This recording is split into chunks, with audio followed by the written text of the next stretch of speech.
Praise the Lord. ஆண்டவருடைய பரிசுத்த நாமம் மகிமைப்படுவதாக. கிறிஸ்துவுக்குள் பிரியமானவர்களே, உங்களுக்கு சமாதானம் என்ற இந்த காணொளி மூலமாக இன்று நாம் தியானிக்க இருக்கிற செய்தி, திரை கிழிந்தது, வழி திறந்தது. அதாவது பழைய ஏற்பாட்டு தேவாலயங்களிலே போடப்பட்டிருந்த அந்த திரையை கர்த்தராகிய இயேசு கிறிஸ்து சிலுவை மரணத்தின் மூலமாக மேலிருந்து கீழாக இரண்டாக கிழித்தார். மத்தேயு 27:50-51 இதை நாம் வாசிக்கிறோம். இந்த ஆலயத்தில் இந்த திரைச்சீலை எதற்காக கொடுக்கப்பட்டிருந்தது? இந்த திரைச்சீலை ஆலயத்தை இரண்டாக பிரிக்கிறது.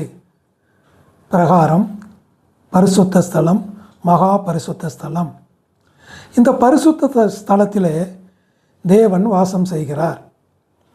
மகா பரிசுத்த ஸ்தலம் தேவனுடைய சந்நிதி.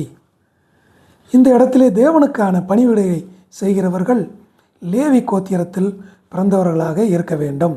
என்னாகமம் 8ஆம் அதிகாரத்திலே இதை நாம் வாசிக்கிறோம். மற்றவர்களுக்கு அந்த திரைக்குள்ளாக செல்ல அனுமதி கிடையாது. பொதுமக்கள், ஜனங்கள் தேவனை தொழுது கொள்ள வேண்டுமென்றால் பிரகாரத்திலோ மண்டபத்திலோ கூடி அங்கிருந்து தான் கர்த்தரை தொழுது கொள்ள முடியும். ஜனங்கள் கொடுக்கிற விண்ணப்பமோ, பலிகளையோ, காணிக்கைகளையோ, வேண்டுதலையோ பிரதான ஆசாரியர்கள் மூலமே கர்த்தருக்கு செலுத்த முடியும்.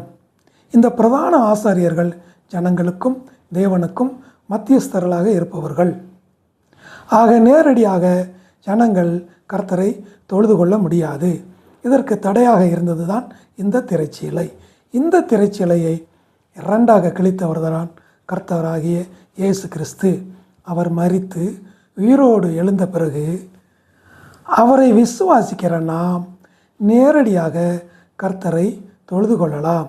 ஏனென்றால் திரைச்சீலை கிழிக்கப்பட்டது, தடை உடைக்கப்பட்டது.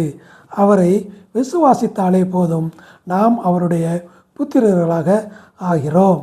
அவர் வழி என்கிறார், அவரே வாசல் என்கிறார்.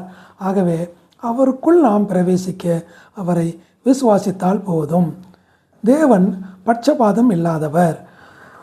கலாத்தியர் 3:28 யூதன் என்றுமில்லை, கிரேக்கன் என்றுமில்லை, அடிமை என்றுமில்லை, சுயாதீனன் என்றுமில்லை, ஆண் என்றுமில்லை, பெண் என்றுமில்லை என்றும் கிறிஸ்துவுக்குள் நாம் எல்லாம் ஒன்றாக இருக்கிறோம்.